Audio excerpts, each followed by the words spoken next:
Thank you Huma and Abdullah for having me. جی اور سب تبارک. سے پہلے تو پاکستان میں دو لاکھ کچھ کام کرنا ہے آپ کو بھی کسی ایسی آرگنائزیشن کا تنظیم کا پارٹ بننا ہے یا ان کے لیے کام کرنا ہے یا پھر میراتھن جو آپ کروا رہے ہیں اس کا خیال کیسے آیا آپ کو؟ سر میں 2022 میں موو کیا تھا باسٹن اپنے ماسٹرز کے لیے, اور جب میں ماسٹرز کرنے آیا تو میری 180 بچوں کی کلاس میں ہم صرف 2 پاکستانی تھے. اور جب میں نے تھوڑی ریسرچ کی تو پتہ چلا کہ ہر سال امریکہ میں 5 لاکھ انٹرنیشنل اسٹوڈنٹس تعلیم حاصل کرنے آتے ہیں, ان میں سے صرف 3.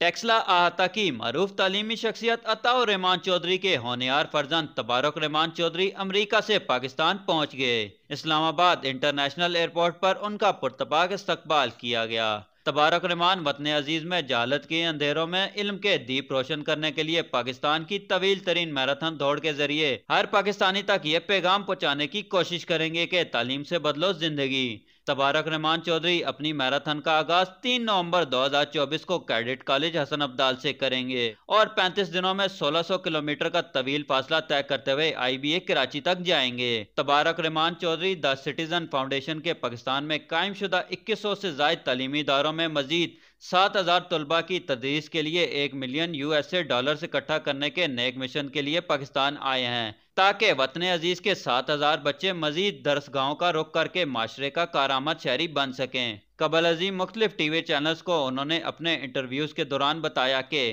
پاکستان میں 90% بچے یونیورسٹی تک نہیں پہنچ پاتے. ان کا کہنا تھا کہ دی سٹیزن فاؤنڈیشن پوری دنیا میں تعلیم کے حوالے سے کام کر رہی ہے.